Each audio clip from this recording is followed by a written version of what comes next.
Meanwhile, the old man persisted in his attempt to strike up a conversation. He said that he was tired and thirsty and asked if he might have a sip of the boy's wine. The boy offered his bottle, hoping that the old man would leave him alone.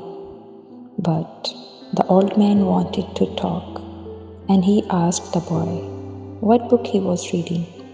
The boy was tempted to be rude and moved to another bench, but his father had taught him to be respectful of the elderly.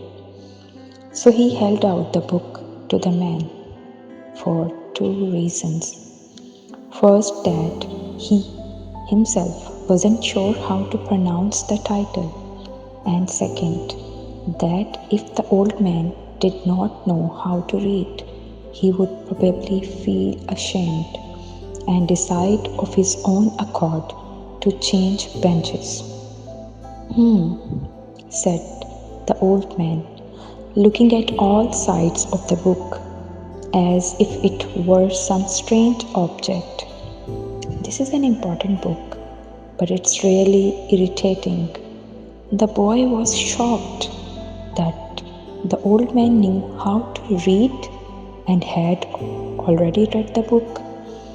And if the book was irritating, as the old man had said, the boy still had time to change it for another.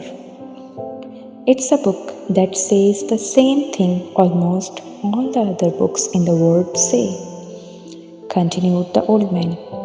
It describes people's inability to choose their own personal religions, and it ends up saying that everyone believes the world's greatest life.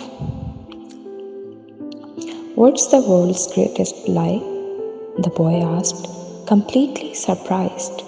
It's this, that at a certain point in our lives, we lose control of what's happening to us, and our lives become controlled by the fate. That's the world's greatest lie. That's never happened to me, the boy said. They wanted me to be a priest, but I decided to become a shepherd. Much better, said the old man, because you really like to travel. He knew what I was thinking, the boy said to himself. The old man, meanwhile, was leafing through the book without seeming to want to return it at all. The boy noticed that the man's clothing was strange. He looked like an Arab, which was not unusual in those parts. Africa was only a few hours from Tarifa. One had only to cross the narrow straits by boat.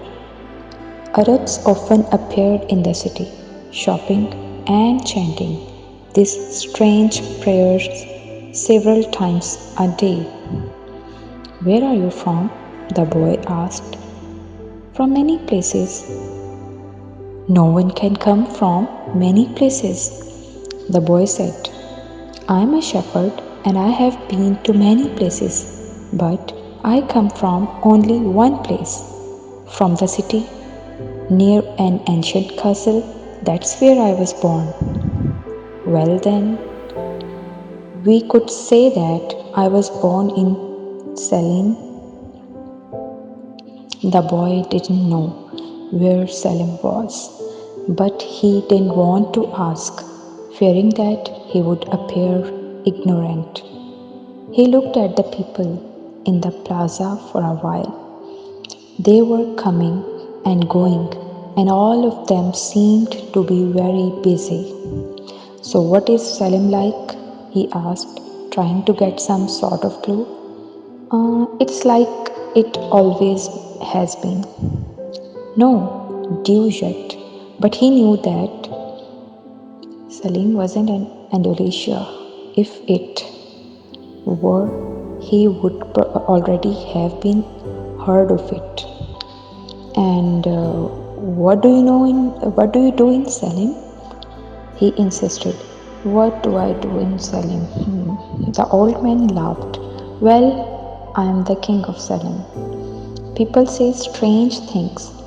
The boy thought, sometimes it's better to be with the sheep who don't say anything, and better still to be alone with one's books. They tell their incredible stories at the time when you want to hear them. But when you are talking to people, they say some things that are so strange that you don't know how to continue the conversation. My name is Melchizedek, said the old man. How many sheep do you have? Enough, the boy said. He could have seen that the old man wanted to know more about his life. Well, then, we have got a problem. I can't help you if you feel you have got enough sheep. The boy was getting irritated. He wasn't asking for help. It was the old man who had asked for a drink of his wine and had started the conversation. Give me my book, the boy said. I have to go and gather my sheep and get going. Give me 1/10 of your sheep, said the old man, and I'll tell you how to find the hidden treasure. The boy remembered his dream, and suddenly everything was clear to him.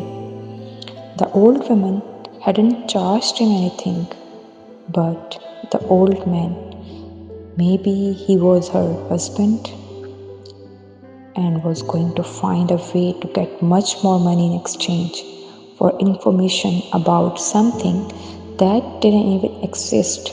The old man was probably a gypsy too.